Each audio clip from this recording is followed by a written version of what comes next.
Hello everyone, welcome to my channel Psycho Study. I am Nishu Rawal, and in this channel you will get the informative and comprehensive videos of psychology honor courses of IGNOU, and I hope that you will like the content. So before jumping to the video, don't forget to subscribe to my channel and hit the bell icon. Hello everyone, welcome back to my channel. तो इस video हम BPCC 107 की unit 7 के last part को start करेंगे। I know कि इस unit के काफ़ी सारे पार्ट्स हो गए हैं। 4 पार्ट्स तो ऑलरेडी अपलोडेड हैं और ये 5th पार्ट है, बट काफ़ी ज़्यादा लेंथी यूनिट थी, बट हम इसको अच्छे से कवर कर लेंगे। हमने काफ़ी सारा चैप्टर जो कवर कर लिया और इस लास्ट पार्ट में हम लोग स्टीरियोटाइप्स, प्रीजुडिस, डिस्क्रिमिनेशन के बारे में स्टडी करेंगे, के बारे में पढ़ेंगे, और क्या सोर्सेज होते हैं प्रीजुडिस के वो हम लोग पढ़ेंगे। किस तरीके से हम रिड्यूस कर सकते हैं इन तीनों को, स्टीरियोटाइप, प्रीजुडिस और डिस्क्रिमिनेशन को, वो हम लोग पढ़ेंगे। और सोशल डिस्टेंसिंग क्या है, किस तरीके से मेजर करा जा सकता है एटीट्यूड को।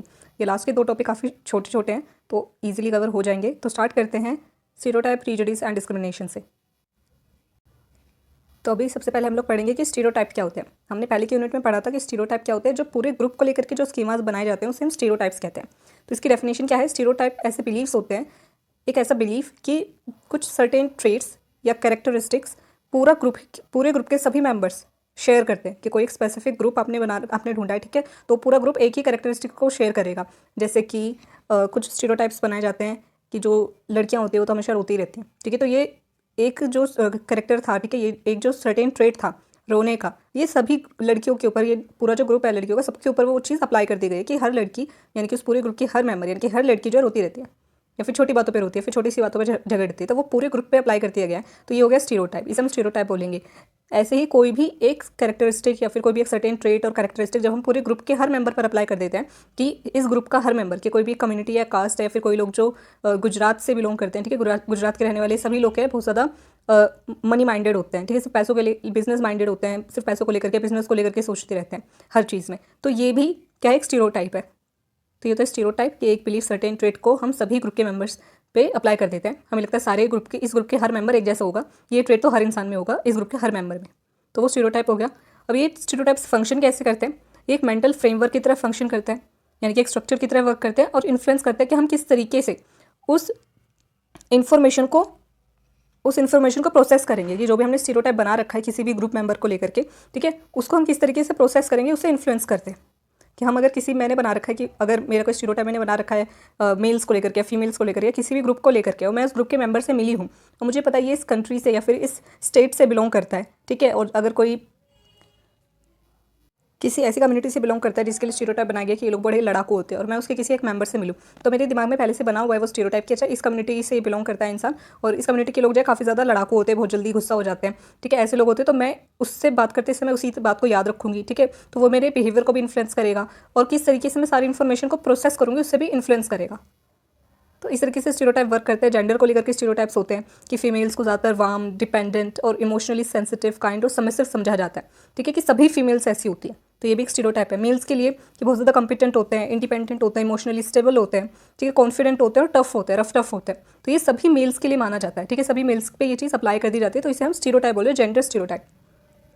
अब मीडिया का क्या इन्फ्लुएंस होता है कि ज़्यादातर जो टीवी की एड्स होती है, इंडियन टीवी एड्स, उसमें ज़्यादातर क्या शो कर जाता है वुमेंस को कि काफ़ी एक यंग वुमेन है, ठीक है, और उनका फैमिली में रोल दिखाया जाता है। ब्यूटी प्रोडक्ट्स के लिए फीमेल्स को ज़्यादातर लिया जाता है, नॉट ऑफन एज प्रोफेशनल्स की तरह उन्हें नहीं लिया जाता। इंडियन टीवी एड्स में ज़्यादातर ऐसा होता है। फिर है कॉग्निटिव स्ट्रक्चर्स। स्टीरियोटाइप्स क्या होते हैं कि हमें क्लासीफाई करने में, यानी कि कैटेगरीज बनाने में ये सब हमें हेल्प करते हैं, ठीक है, ताकि हम सोशल इन्फॉर्मेशन को जल्दी से प्रोसेस कर सकें, लोगों को ग्रुप में डाल सकें और उनके बिहेवियर को प्रेडिक्ट कर सकें। इसमें हमें हेल्प करते हैं। एक तरीके से कॉग्निटिव स्ट्रक्चर हमारे ब्रेन में बना हुआ है, ठीक है, हमारा ब्रेन का मोस्टली काम होता है कि ज़्यादातर चीज़ों को आसान करना, कि हमें बहुत ज़्यादा प्रॉब्लम ना हो, ज़्यादातर प्रोसेसिंग जल्दी हो सके। तो हम लोग जब लोगों से मिलते हैं तो उनको ग्रुप में कैटेगरीज में डालने की कोशिश करते हैं। तो वैसे स्टीरियोटाइप्स भी हमारी मदद करते हैं कैटेगरीज बनाने में, लोगों को समझने में और उनके बिहेवियर को प्रिडिक्ट करने में कि आगे क्या हो सकता है। और फिर ये पर्सन है, इस कंट्री से बिलोंग करता है, इस कम्युनिटी से बिलोंग करता है, तो ये किस तरीके से बिहेव करेगा, तो उसे प्रिडिक्ट करने में हमें हेल्प करता है।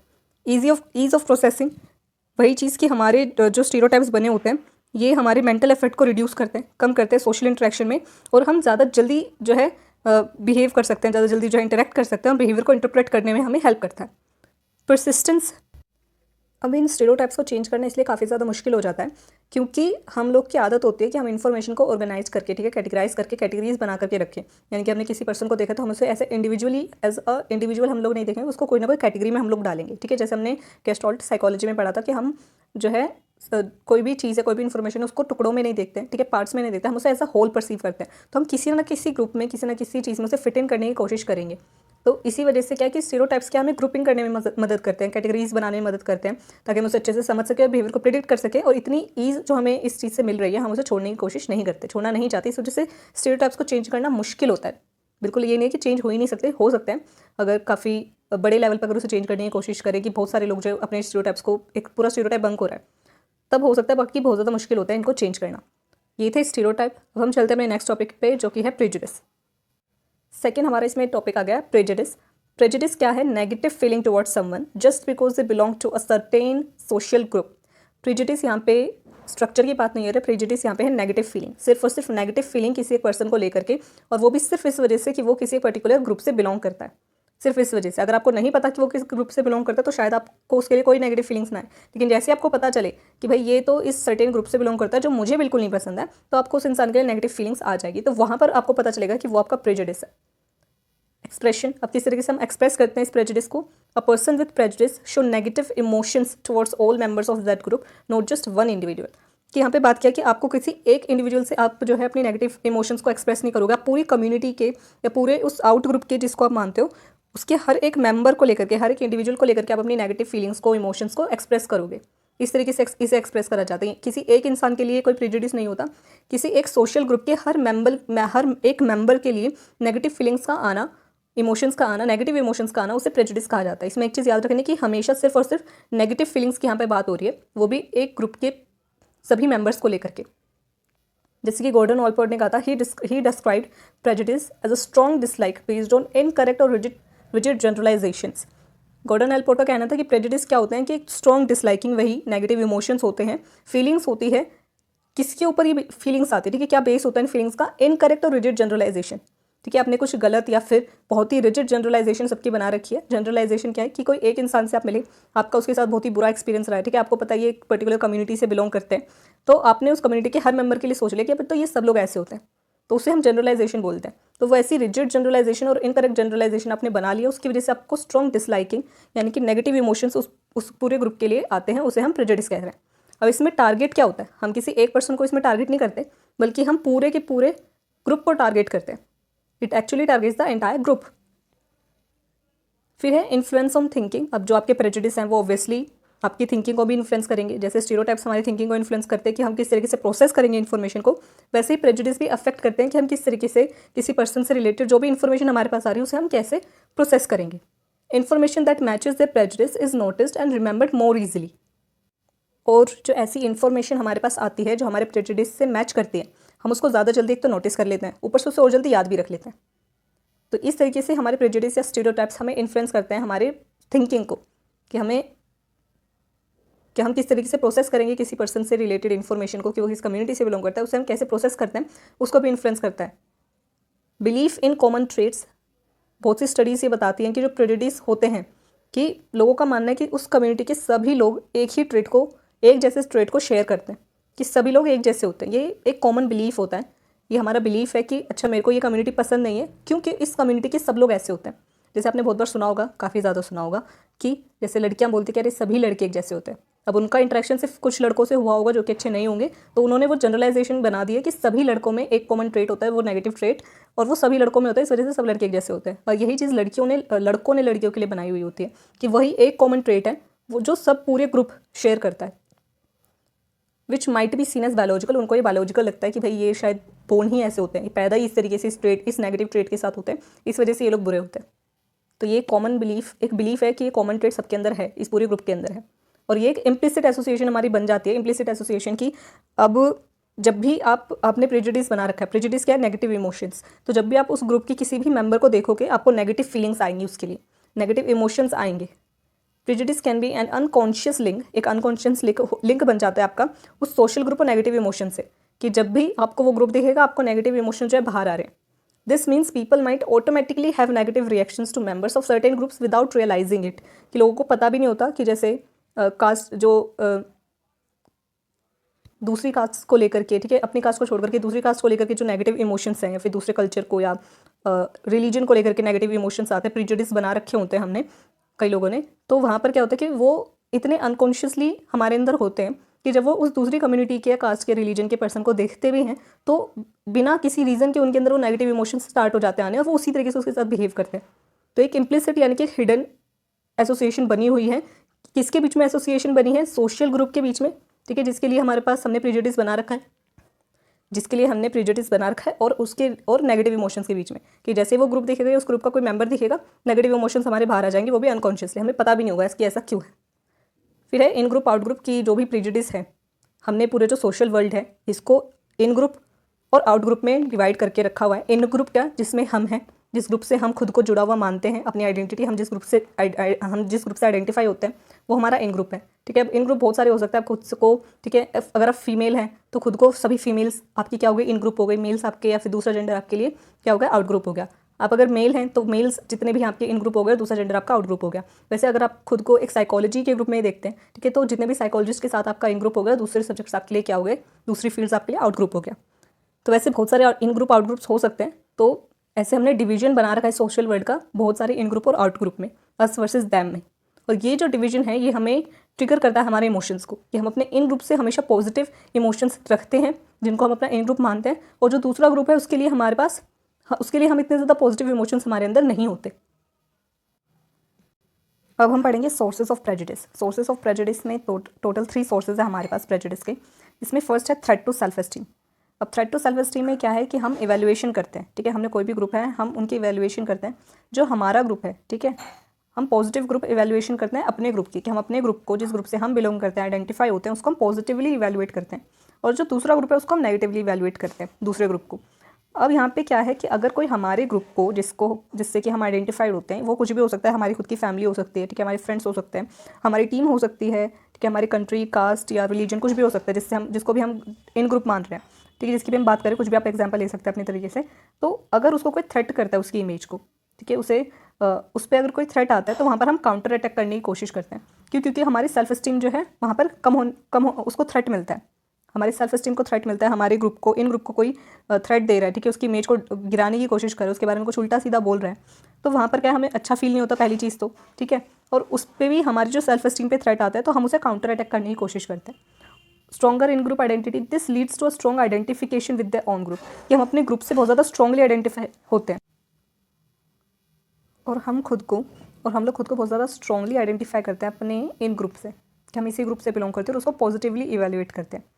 और इसमें कोई भी एग्जांपल ले सकते हैं। इसमें भी जो एग्जांपल दिया हुआ है इसमें कि जब ग्लोबल टेररिज्म होता है और आपको ये नहीं पता कि टेररिज्म किसने करा है, ठीक है, तो मोस्टली क्या होता है कि हम लोग जिस ग्रुप से आइडेंटिफाई होते हैं हम तो उसको पॉजिटिवली इवैल्यूएट करते हैं, और दूसरे ग्रुप के लिए हम ये सोचते हैं कि ये लोग जो हैं ग्रुप में टेररिज्म में इन्वॉल्व थे और इनकी वजह से जो है अटैक हुआ है, तो हम अपने ग्रुप को हमेशा पॉजिटिवली इवैल्यूएट करते हैं और दूसरे ग्रुप को नेगेटिवली इवैल्यूएट करते हैं। अब इसमें नेक्स्ट टॉपिक है हमारा, नेक्स्ट जो सोर्स है वो है कंपटीशन फॉर रिसोर्सेज। अब है कंपटीशन फॉर रिसोर्सेज, कि हमें क्या लगता है कि जो रिसोर्सेज है वो लिमिटेड है हमारे पास, ठीक है, खाना पानी ज़मीन सब कुछ ये क्या लिमिटेड है, और जो वैल्यूएबल रिसोर्सेज जैसे फर्टाइल लैंड, ठीक है, जॉब्स, सब चीज़ें क्या लिमिटेड हैं। तो हमें लगता है कि एक रियलिस्टिक कन्फ्लिक्ट उधर क्रिएट होता है। एक रियलिस्टिक कन्फ्लिक्ट थ्योरी है कि हमें लगता है when one group gets these resources the other group is deprived leading to conflict, कि अगर एक ग्रुप को फर्टाइल लैंड, जॉब, ठीक है, वगैरह सब कुछ मिल गया, अच्छी अच्छी चीज़ें मिल गई, रिसोर्सेज मिल गए, तो दूसरे ग्रुप को नहीं मिलेंगे, और वहाँ पे जब दूसरा ग्रुप जो है खाली रह जाता है, उसके पास कुछ नहीं होता, वो डिप्राइव्ड होता है, तो वहाँ पर एक कन्फ्लिक्ट क्रिएट होता है। तो हम लोग नेगेटिवली परसीव करते हैं, वहाँ पे नेगेटिवली हम लोग परसीव करते हैं, एज एन एनिमी हम लोग दूसरे ग्रुप को परसीव करते हैं, क्योंकि हमारे पास तो कोई रिसोर्सेज नहीं है और दूसरे ग्रुप के पास रिसोर्सेज है, और हमें लगता है उनके पास रिसोर्सेज है इस वजह से मेरे पास कुछ नहीं है, तो हम उन्हें अपना दुश्मन समझते हैं कि उनके पास ज़मीन ज़्यादा है या पैसा ज़्यादा है या पानी बहुत अच्छा है उनके पास, ठीक है, या फिर जॉब्स उनके पास बहुत ज़्यादा है, उनके पास जो है बहुत सारी पावर्स हैं और हमारे पास नहीं है, उसकी वजह से हमें कंपटीशन फील होता है और हम उसे नेगेटिवली परसीव करते हैं।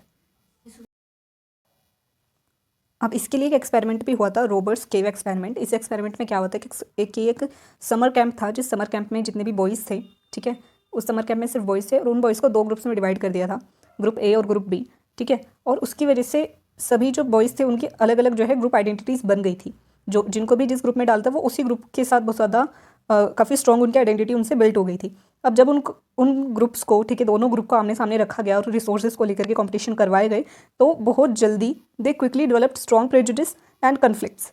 तो बहुत जल्दी उन्होंने अपना प्रेजुडिस बना लिया था। प्रेजुडिस क्या? Negative emotions, negative feelings for the other group, ठीक है, जो भी उनका आउट ग्रुप था, यानी कि दूसरे ग्रुप को लेकर के उन्होंने प्रेजुडिस भी बहुत जल्दी बना लिए और कन्फ्लिक्ट भी उधर क्रिएट होना स्टार्ट हो गया। क्यों? क्योंकि वहाँ पे कंपटीशन आ गया था रिसोर्सेज को लेकर के कि अगर ये लोग जीत गए तो हम लोग हार जाएंगे, इनको अगर रिसोर्सेज मिल गया तो हम लोग को नहीं मिलेगा, तो वहाँ पे कन्फ्लिक्ट भी बहुत जल्दी क्रिएट होने लग गया था और प्रेजुडिस भी। थर्ड इसमें जो सोर्स है वो है social categorisation and prejudice, us versus them. हमने जो पूरा सोशल वर्ल्ड है उसको दो ग्रुप्स में डिवाइड कर दिया है, अस यानी कि हमारा इन ग्रुप और देम यानी कि हमारा out group. Emotional attachment, we are emotionally attached to our in group which become part of our social identity, कि वही चीज़ है कि हम लोग जिस ग्रुप से बिलोंग करते हैं हम उस ग्रुप से अपने इन ग्रुप से बहुत ज़्यादा इमोशनली अटैच्ड हो जाते हैं और हमारी सोशल आइडेंटिटी उससे बन जाती है।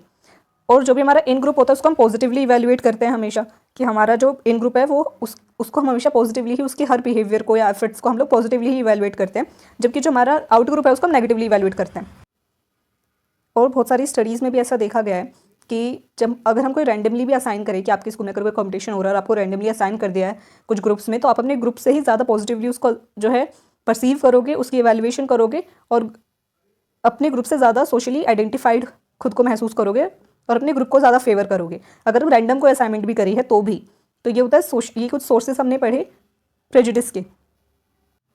अब हम लोग पढ़ेंगे कि डिस्क्रिमिनेशन क्या होता है, ठीक है। डिस्क्रिमिनेशन जैसे आपने पहले सुना भी होगा काफ़ी बार, तो डिस्क्रिमिनेशन क्या है? जैसे प्रेजुडिस था नेगेटिव फीलिंग्स, ठीक है। डिस्क्रिमिनेशन क्या है? जब हम नेगेटिव फीलिंग्स को अपने एक्शन में लेकर के आते हैं उसे हम लोग डिस्क्रिमिनेशन बोलते हैं। तो डिस्क्रिमिनेशन की डेफिनेशन क्या है? Discrimination happens when prejudice is shown through actions. जब प्रेजुडिस एक्शन में आ जाता है, हम कोई बिहेवियर ऐसा शो करते हैं अपने प्रेजुडिस से रिलेटेड, उसे हम डिस्क्रिमिनेशन कहते हैं। अब डिस्क्रिमिनेशन हम बहुत सारे अलग अलग तरीके से कर सकते हैं, वर्बल अब्यूज़ करके, ठीक है, अनफेयर ट्रीटमेंट और फाउल लैंग्वेज का यूज़ करके, वायलेंस किसी भी टारगेटेड ग्रुप के अगेंस्ट, उसे इस तरीके से हम शो कर सकते हैं अपने डिस्क्रिमिनेशन को।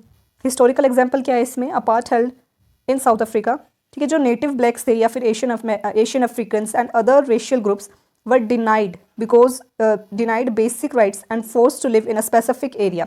तो जैसे बहुत सारी जगहों पर आपने देखा होगा कि डिस्क्रिमिनेशन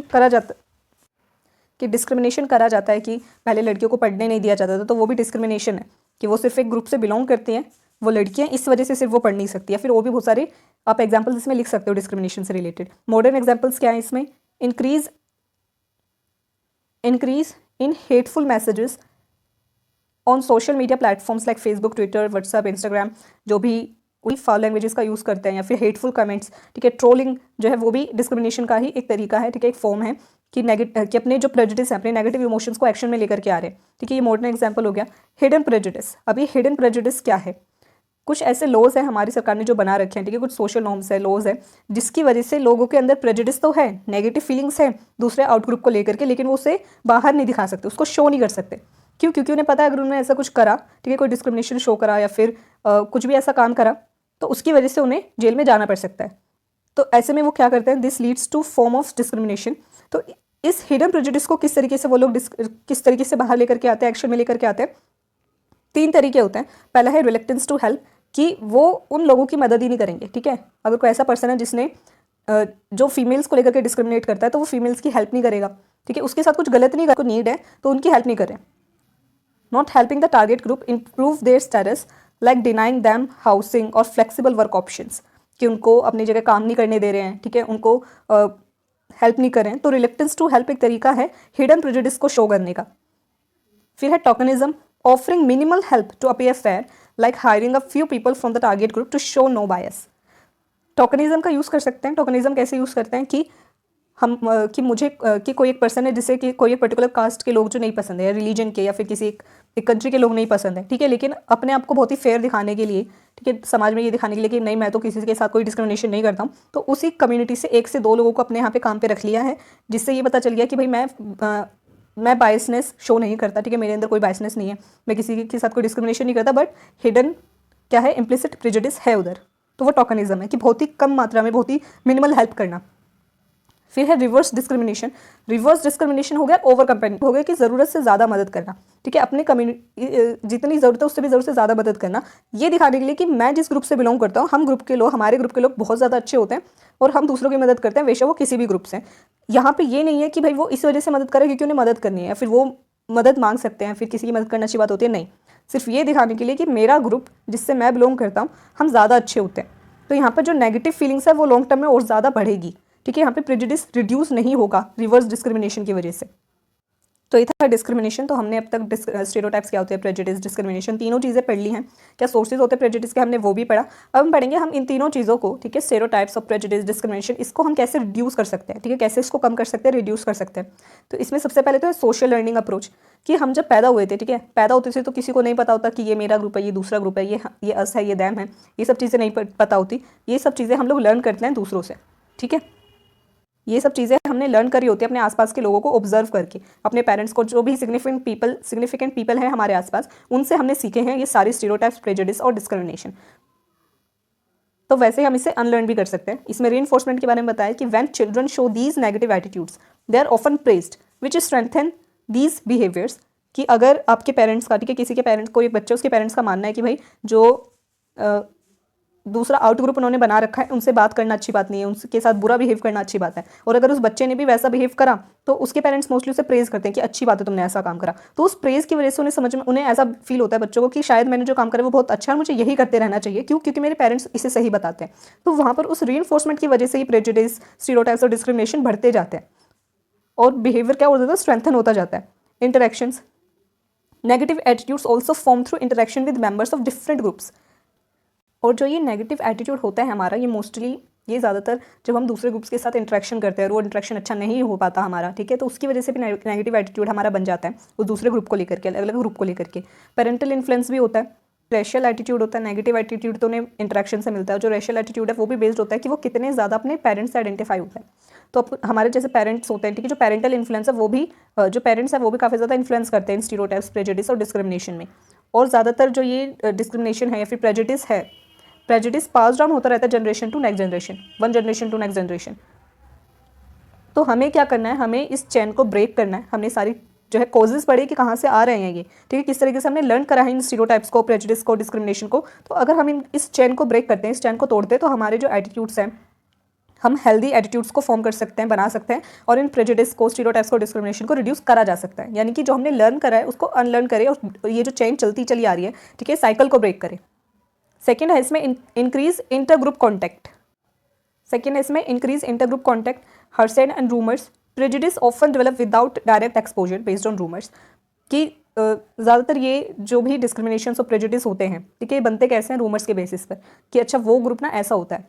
हमें पहले सिर्फ उसके बारे में सुनते हैं, ये रूमर्स हम सुनते हैं, हम डायरेक्ट एक्सपोजर नहीं करते। तो हमें क्या करना है कि डायरेक्ट एक्सपोजर करना है। Segregation, conflicting groups usually live separately, limited direct interaction, कि ज़्यादातर क्या होता है, जिस ग्रुप से हमारा कन्फ्लिक्ट होता है, ठीक है, वो ग्रुप रहेगा अलग, ठीक है, उस ग्रुप से हम मोस्टली अलग रहते हैं, ठीक है, हमने कुछ बाउंड्रीज सेट करी हुई होती है कि इस ग्रुप से हम लोग अलग रहेंगे। तो उसकी वजह से क्या, डायरेक्ट एक्सपोजर मिलता ही नहीं है, इंटरेक्शन करते ही नहीं है, क्योंकि हम लोग अलग अलग रह रहे होते हैं। Without interaction people assume all members of a group have the same negative traits. और जब तक हम इंटरेक्शन नहीं करते तो हमें लगता है कि पूरे जो कम्युनिटी है, पूरा जो ग्रुप है, सभी मेंबर्स के अंदर क्या सिर्फ नेगेटिव ट्रेट्स हैं। तो हमें क्या करना है, contact hypothesis, increase contact between groups can help people see similarities and differences with in the groups.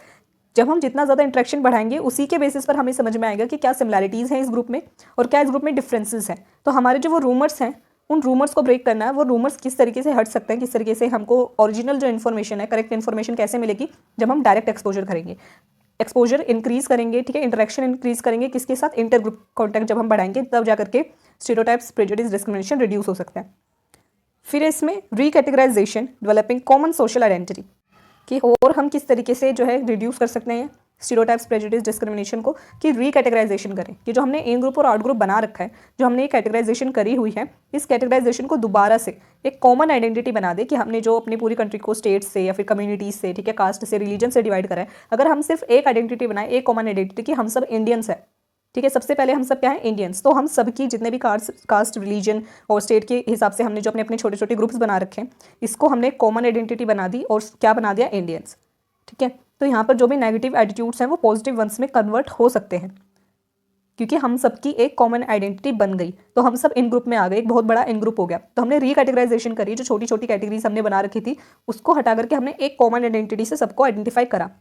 Roberts cave experiment में भी क्या हुआ था, उनकी जो स्टडी थी, researchers created a common goal, कि इन्होंने क्या कर दिया कि जो पहले हमने ग्रुप ए और ग्रुप बी बनाया था, ठीक है, समर कैंप में, तो हमने क्या करा कि अब उनको एक कॉमन गोल दिया, कि दो अलग अलग जो ग्रुप्स थे उनको एक कॉमन गोल दिया कि तुम दोनों को मिल करके जो है ये एक टास्क कंप्लीट करना है, लेकिन दोनों को मिल करके। तो वहाँ पे क्या होगा कि वो टास्क को कंप्लीट करने के लिए कोऑपरेशन भी चाहिए, ठीक है, जो दोनों कन्फ्लिक्टिंग ग्रुप्स हैं उन दोनों को साथ में आकर के एक टास्क कंप्लीट करने के लिए उन्हें एक साथ मिलना पड़ेगा, इंटरेक्शन बढ़ाना पड़ेगा, ठीक है, एक दूसरे की बातें सुननी पड़ेंगी, माननी पड़ेंगी, तो उस वजह से क्या होगा, कन्फ्लिक्ट रिड्यूस होगा।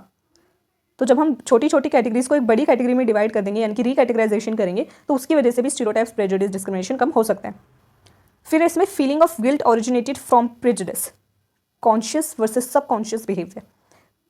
हम जो अपने स्टीरियोटाइप्स और प्रेजुडिस की अकॉर्डिंग अगर काम करते हैं तो हमें गिल्टी फील होता है सबकॉन्शियसली, ठीक है, क्योंकि हमने किसी के साथ अनफेयर करा है, वो भी बिना किसी रीज़न के। हमारे पास सिर्फ एक रीज़न था उस इंसान की मदद ना करने का या फिर उसके साथ कुछ गलत करने का, कि वो किसी एक पर्टिकुलर कम्युनिटी से, कास्ट से, जेंडर से या कंट्री से बिलोंग करते हैं। इसके अलावा हमारे पास और कोई रीज़न नहीं था, जिसकी वजह से हमें गिल्ट फील होगी, लेकिन सबकॉन्शियसली, क्योंकि ये जो बिहेवियर होते हैं ये कॉन्ट्राडिक्ट करते हैं हमारे रियल लाइफ एक्सपीरियंसेस से या फिर लॉजिकल थिंकिंग से, कि अगर हम इसके बारे में कॉन्शियस हो, अवेयर हो कि मैंने इस इंसान की मदद क्यों नहीं करी या फिर क्यों इसके साथ गलत करा, तो मेरे पास कोई एक पर्टिकुलर स्पेशल रीज़न नहीं आएगा कि क्या क्यों गलत करा है मैंने, सिर्फ इस वजह से कि यार ये इस कम्युनिटी से बिलोंग करता है तो मुझे इसकी मदद नहीं करनी थी, या फिर इसके साथ मैंने गलत कर दिया तो मुझे फ़र्क नहीं पड़ रहा, तो वो एक गिल्ट क्रिएट करेगा, लेकिन सबकॉन्शियसली। तो इस सबकॉन्शियसली जो हमें गिल्ट फील हो रहा है, इसको अगर हम बाहर लेकर के आए, कॉन्शियस अवेयरनेस में लेकर के आए, तो रिड्यूस हो सकते हैं ये नेगेटिव फीलिंग्स, प्रेजुडिस और discrimination. Collective guilt. People can feel guilt not only for their own prejudice but also for the prejudices and discriminatory actions of their group, even those from past generations. कि अगर past generations में भी हमारी खुद की community में किसी दूसरी कम्युनिटी के साथ कुछ गलत करा है, कुछ स्टीरियोटाइप्स या प्रेजुडिस हम लोगों ने बना रखे थे पास्ट से, हमारे जो एंसेस्टर्स थे, ठीक है, जो हमारे पेरेंट्स या ग्रैंड पेरेंट्स ने जो स्टीरियोटाइप से प्रेजुडिस बना रखे थे, उनको लेकर के हमें खुद को भी जो है एक कॉमन गिल्ट, ठीक है, उनके लिए फील हो सकता है कि हम लोगों ने भी कुछ गलती करी है। तो वो गिल्ट जो जब हम समझें उसको कॉन्शियस लेवल पर लेकर के आएँ, तो उसकी वजह से रिड्यूस हो सकता है। रिफ्लेक्शन करें, रिफ्लेक्टिंग ऑन दीज स्टीरियोटाइप्स, इनके बारे में पता करें। सबसे पहले तो अपने आप को जाने कि हमारे पास हमने कौन कौन से स्टीरियोटाइप्स या प्रेजुडिस बना रखे हैं, क्यों बना रखे हैं, क्या इनका गोल है, ठीक है, क्या ये हमें मदद करें या फिर दूसरों के साथ हम लोग डिस्क्रिमिनेशन कर रहे हैं। उसको अगर हम समझें तो इसकी वजह से भी जो भी डिस्क्रिमिनेशन है, प्रेजुडिस है, वो रिड्यूस हो सकता है।